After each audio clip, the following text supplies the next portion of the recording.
लेकिन मियां साहब की जो अब तक की हमने मतलब अगर एक पब्लिक जो पोजीशंस देखी हैं, मैंने रिसेंटली अगर मेरी लास्ट मेमोरी में कोई चीज़ अगर आ रही है, एक तो अभी रिसेंटली को 3-4 दिन पहले मेरे ख्याल में इन्होंने कोई विरसा के हवाले से कोई कमेटी बनाई है, उसका हेड उनको नवाज शरीफ साहब को शायद बनाया गया है।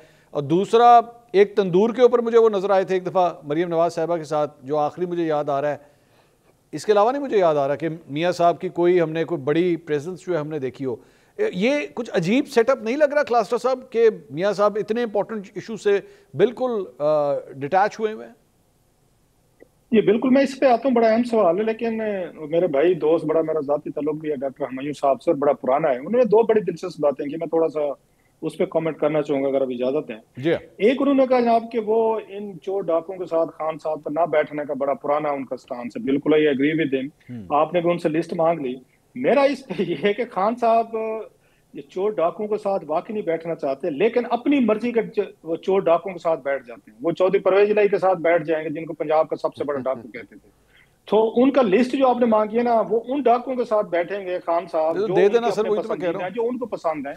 और जो मैं हमेशा कहता रहता हूँ कि इस कौम के लुटेरे अपनी मर्जी के हैं। इस कौम को लूटने से, लुटेरों से प्रॉब्लम नहीं है। प्रॉब्लम यह है कि लुटेरा हमारी मर्जी का होना चाहिए। अगर हमारी मर्जी का नहीं है तो फिर हम उसको नहीं मानते, फिर वो प्रॉप्ट भी है, वो लुटेरा भी है, डाकू है। सो ये कौम जो है ना, अपनी पसंद के लुटेरों में बटी हुई है, 3-4 हिस्सों में। और हर कोई अपने अपने हिस्से के सरदार जो है ना, वो डाकुओं के, चोरों के, उनका डिफेंड करती रहती है। सो वहां पे तो मसला हल हो गया। खान साहब को चोर डाकुओं के साथ प्रॉब्लम नहीं है, अपनी पसंद के लोगों के साथ वो बैठ सकते हो। तो नंबर वन। दूसरा, उन्होंने बड़ी इंटरेस्टिंग बात की जो कि ठीक भी है। वो ये कह रहे थे कि जो ये FTF के या ये फैटिफ का जो लॉज थे वो मनी लॉन्ड्रिंग रिलेटेड थे। लेकिन ये मेरे भाई डॉक्टर साहब ये नहीं देख रहे कि इन्हीं ही लोगों की वजह से, जो बकौल उनके कि इन्होंने मनी लॉन्ड्रिंग की, बिल्कुल की होगी, वो इसको रोकने के लिए लॉज आ रहे थे, कोई प्रमोट करने के लिए नहीं आ रहे थे। कि इन्होंने अगर अगर अपोजिशन के लोग जो है, जिन 4-5 के नाम हमने लिए कि ये क्योंकि ये मनी लॉन्ड्रिंग कर रहे हैं, ये 2 नंबर पापड़ वगैरह कर रहे हैं, लिहाजा इनको प्रमोट करने के लिए ला नहीं आ रहा था, इनको स्टॉप करने के लिए, बल्कि दूसरे लफ्जों में इनका बिजनेस जो है, इनकी रोजी रोटी पे लात मारने के लिए कानून आ रहे थे। ये ध्यान में रखिएगा। इसीलिए तो FTF ने कहा था कि अगर आप लोगों ने ये कवानीन ना बनाए तो फिर हम उनको ब्लैक लिस्ट कर देंगे। तो इसलिए खान साहब को तो ज्यादा एक्टिवली होना चाहिए था कि इनकी रोजी रोटी मारी जा रही तमाम लोगों की। और अगली बात, क्या खान साहब को अंदाजा है, या मेरे दोस्त, मेरे भाई डॉक्टर हुमायूं साहब को, कि उनके एक्ट्स ऑफ फॉर्मेशन कमीशन जो पिछली हुकूमतों के थे, शरीफ हूं, जरदारी हूं, सारे, उनकी वजह से पाकिस्तान ग्रे लिस्ट में गया। अब अगर ये लाज ना बनते और ये ब्रीफिंग वगैरह में वो नहीं जाते और पाकिस्तान ब्लैक लिस्ट में चला जाता, तो इनको कंसिक्वेंसेस का अंदाजा है।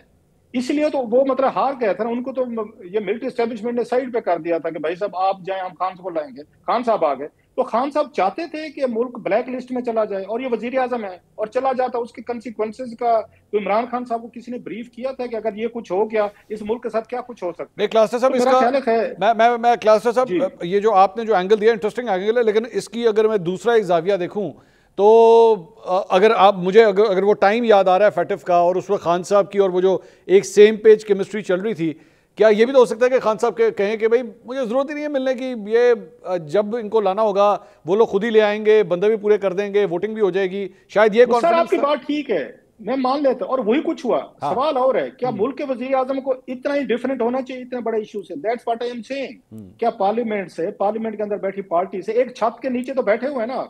ये इधर इमरान खान साहब बैठे हैं, उधर शहबाज शरीफ साहब बैठे हैं ना पार्लियामेंट में, तनख्वाहें भी ले रहे हैं, पर्क्स, प्रिविलेज, गार्डन सब कुछ ले रहे हैं। क्या एक प्राइम मिनिस्टर को इतने बड़े इशू से दूर रहना चाहिए क्या? और अगर आपके दौर में ये ब्लैक लिस्ट हो जाता तो खान साहब को अंदाजा है कि उनकी हुकूमत में मुल्क के साथ क्या कुछ होना था। खैर दैट्स एक और चीज है। नाउ कमिंग टू योर सवाल नवाज शरीफ साहब का। जी हाँ। सर नवाज शरीफ साहब के बारे में कल ही हमारे दोस्त अकील साहब बैठे, बात हो रही थी। मियां साहब ने कभी भी जिंदगी में उन्होंने पार्लियामेंट को सीरियस नहीं लिया। ये पहली दफा नहीं हो रहा। अच्छा। अभी आप कह रहे थे ना कि वो कब नजर आते थे, उन्होंने वो जाके पंजाब की कैबिनेट को वो बैठ के प्रिजाइड करते रहे, आपने देखा होगा कई दफा। जी हाँ, जी हाँ, जी हाँ। वो पंजाब की कैबिनेट में बैठ जाते हैं, वहां पे बैठ के MNA MP से मिल रहे हैं। वो डॉक्टर जाकिर नायक आए हुए थे कल परसों, उनसे मिल रहे हैं, उनके लिए टाइम है उनके पास। इंडियन जर्नलिस्ट लेकिन से ये मिले हैं मुल्क सर, इतने बड़े, बरखा दत्त से मिले हैं। वो चले वो उनसे मिलते रहे, और बड़ी लंबी लिस्ट है। आप वहां बैठ के सबसे मिलते हैं, डॉक्टर जाकिर नायक से मिल रहे हैं, बरखा साहबा से मिल रहे हैं। आप वहां पंजाब कैबिनेट के वजीरों की लिस्टें बना रहे हैं, नाम फाइनलाइज कर रहे हैं, मीटिंग्स ले रहे हैं, डेवलपमेंट फंड, पैसा, ट्रांसफर, पोस्टिंग, अफसरान सब कुछ चल रहा है। लेकिन मियां साहब जो है ना इतना तकल्लुफ नहीं करेंगे कि जनाब को इस्लामाबाद तशरीफ लाएं, इतना बड़ा अहम इशू है, क्यों वो जी चलो भाई साहब देख लेंगे। ये इनके बारे में पहले भी कहते थे इज्जत के, मैं मतलब उस एहतराम के साथ वो इनके बारे में कहते थे कि मियां साहब बाज दफा मुगल शहजादों वाला एटीट्यूड है उनका, कि मतलब मुगल बादशाह की तरह जी किया ना किया। ये पार्लियामेंट में सर ये मियां साहब का रिकॉर्ड है, जितना ये पार्लियामेंट से मियां नवाज शरीफ साहब दूर रहे शायद कोई प्राइम मिनिस्टर हो सर। ये 400 दिन पाकिस्तान से बाहर रहे हैं, 400 दिन ये गैर मुल्की दौरों पे रहे, 122 दौरे किए, 8 महीने पार्लियामेंट में नहीं गए, 6 महीने कैबिनेट इजलास नहीं बुलाया, 1 साल सेनेट में नहीं गए। उसके बाद मियां साहब से तवक्को करनी, हाँ जिस दिन हलफ लेना हो वजीर आजम का, वोट ऑफ कॉन्फिडेंस लेना हो, मियां साहब सर सुबह से तैयार होकर जरूर तशरीफ लाएंगे।